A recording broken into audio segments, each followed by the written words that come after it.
दोस्तों 22 जनवरी का दिन ऐतिहासिक दिन होने वाला है क्योंकि इस दिन जिसका इंतजार पूरी दुनिया पिछले 500 सालों से कर रही थी वो इंतजार अब खत्म होने वाला है। दोस्तों भगवान श्री राम का भव्य मंदिर अयोध्या में बनकर तैयार हो चुका है, लेकिन अभी कुछ ऐसी चमत्कारी घटना सामने आ रही है जिसे देखकर हर कोई हैरान है।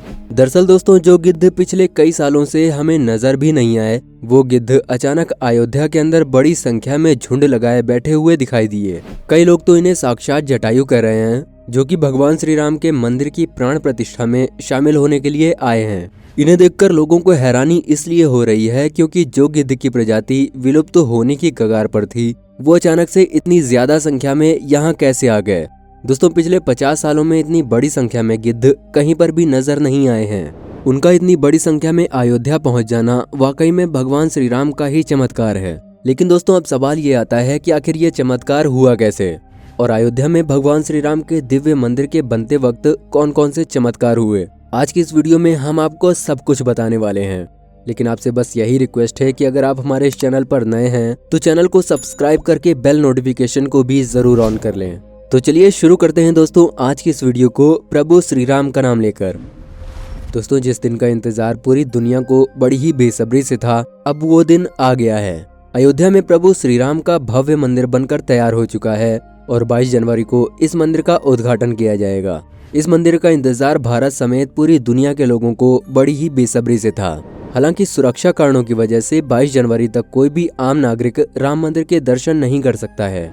दोस्तों बता दें कि राम मंदिर के भव्य उद्घाटन का इंतजार सिर्फ देश के हिंदुओं को ही नहीं बल्कि भारत में रहने वाले मुसलमान भाइयों को भी है। कोई पैदल अयोध्या जा रहा है तो कोई मंदिर के निर्माण के लिए लाखों रुपए दान दे रहा है। देश के कुछ मुसलमानों ने भी राम मंदिर को दिल से स्वीकारा है और अयोध्या में राम मंदिर के बनने की खुशी भी जाहिर की है।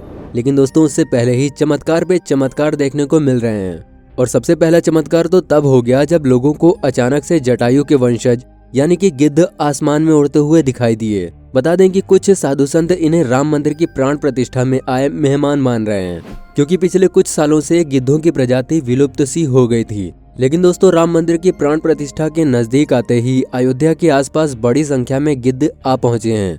लोग इस करिश्मा को देखकर पूजा भी कर रहे हैं, क्योंकि गिद्ध ऐसा प्राणी है जो कि भारत से विलुप्त हो चुका है। ऐसे में प्रभु श्री राम की प्राण प्रतिष्ठा से पहले ही इतने सारे गिद्ध दिखना अपने आप में ही एक करिश्मा है। दोस्तों रामायण में ऐसा वर्णन मिलता है कि जब रावण माता सीता को लंका ले जा रहा था तो उस समय जटायु ने रावण का डटकर सामना किया था।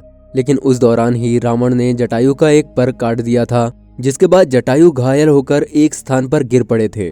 दोस्तों आपको बता दें कि जहाँ पर जटायु घायल होकर गिरे थे वहाँ पर जटायु की एक बड़ी सी मूर्ति को बनाया गया है। आपको शायद ये जानकर भी हैरानी होगी कि केरल राज्य के कोलम की पहाड़ी पर बनी जटायु की ये प्रतिमा अभी तक की दुनिया की सबसे बड़ी पक्षी की मूर्ति है, जिसे आज जटायु अर्थ सेंटर के नाम से भी जाना जाता है।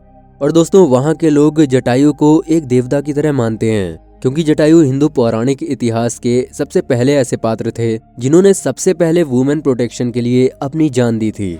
लेकिन कुछ बुद्धिजीवी लोग भी हैं जो कि रामायण के होने पर ही सवाल उठाते हैं। उन लोगों का मानना है कि रामायण असल में एक काल्पनिक कहानी थी, लेकिन उन्हें ये जानने की भी जरूरत है कि आज भी रामायण से जुड़े हुए कई सारे ऐसे सबूत मौजूद हैं जो हर किसी को ये मानने पर मजबूर कर देते हैं कि रामायण कोई काल्पनिक नहीं बल्कि एक वास्तविक घटना है। दोस्तों जटायु जो कि गिद्ध प्रजाति से ताल्लुक रखते हैं, वहीं जटायु भगवान श्री राम के परम भक्त भी थे। रामायण में जटायु का हमें कई बार जिक्र देखने को मिलता है। त्रेता युग में जब भगवान श्री राम को अपने पिता द्वारा वनवास का आदेश मिला था, तब पंचवटी में भगवान श्री राम की पक्षीराज जटायु से मुलाकात हुई थी। पक्षीराज जटायु माता सीता को अपनी पुत्री के समान मानते थे, और जब रावण माता सीता को हरण करके ले जा रहा था तब जटायु ने ही लंकापति रावण से माता सीता की रक्षा के लिए युद्ध किया था।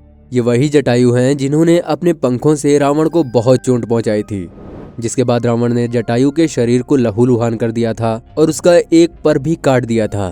दोस्तों आपको बता दें कि इस संघर्ष में जटायु ने अपने प्राणों की आहुति दे दी थी। दोस्तों छत्तीसगढ़ के दंडकारण्य में गिद्धराज जटायु का एक मंदिर बना हुआ है। भगवान श्री राम की राह पर सबसे पहले अपने प्राणों की आहुति जटायु ने ही दी थी।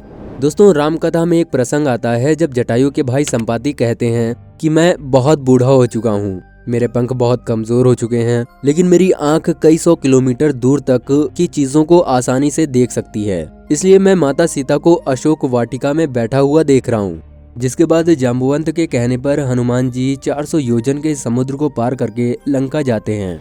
दोस्तों, ये बात तो हम सभी जानते हैं कि अयोध्या नगरी के अंदर ही भगवान श्री राम का जन्म हुआ था, और इस बात का जिक्र हमें वाल्मीकि जी की रामायण में भी देखने को मिलता है। सालों तक चले राम राज्य के बाद जब श्री राम ने जल समाधि ले ली तो अयोध्या नगरी सूनी हो गई थी।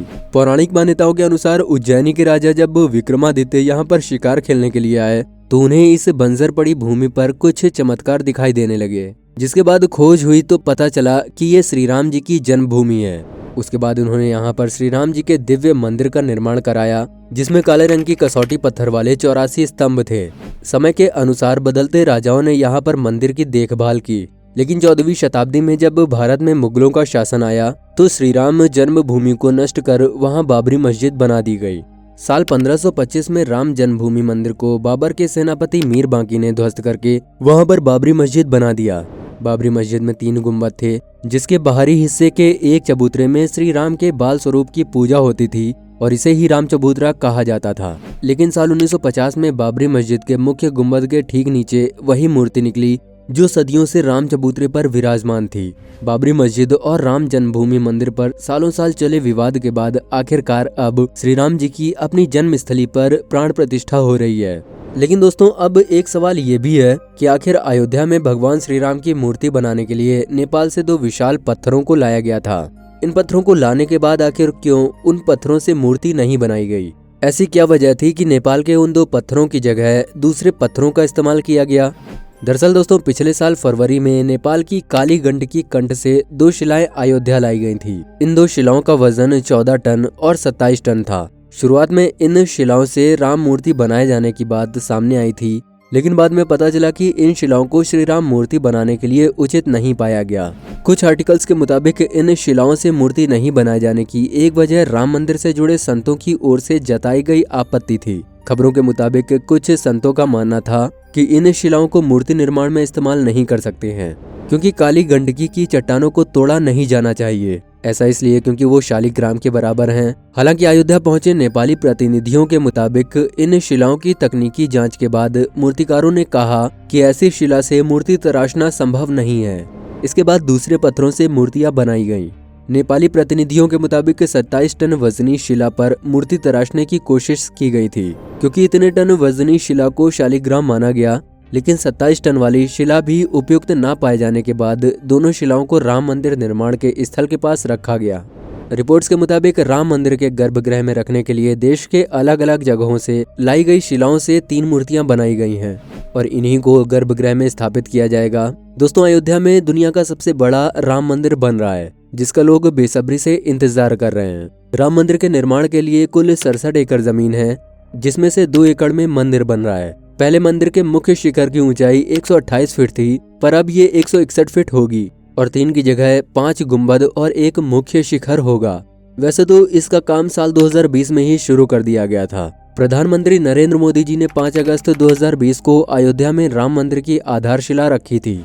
दोस्तों, इसके पहले साल 1992 में बाबरी मस्जिद को ढहा दिया गया था, जिसके बाद हिंदू पक्ष और मुस्लिम पक्ष के बीच इलाहाबाद हाईकोर्ट से लेकर सुप्रीम कोर्ट तक काफी लंबी लड़ाई चली और अंततः नवंबर 2019 में सुप्रीम कोर्ट द्वारा ऐतिहासिक फैसला सुनाया गया और फैसला ये था कि अयोध्या में विवादित जमीन पर श्री राम जी का भव्य मंदिर बनाया जाए।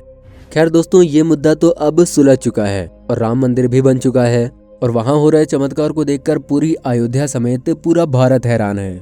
दरअसल दोस्तों, वहाँ पर जटायु जैसा दिखने वाला ये पक्षी मिला है, जिसकी तस्वीरें और वीडियोस सोशल मीडिया पर खूब वायरल हो रहे हैं। जटायु जैसे दिखने वाले इस पक्षी को सब गिद्ध बता रहे हैं और बताया जा रहा है कि ये गिद्ध कोई और नहीं बल्कि रामायण के जटायु ही हैं और इनके साथ जो छोटे गिद्ध हैं वो उनके वंशज ही हैं। दोस्तों, अयोध्या में राम मंदिर के उद्घाटन से पहले जटायु का दिखना किसी चमत्कार से कम नहीं है।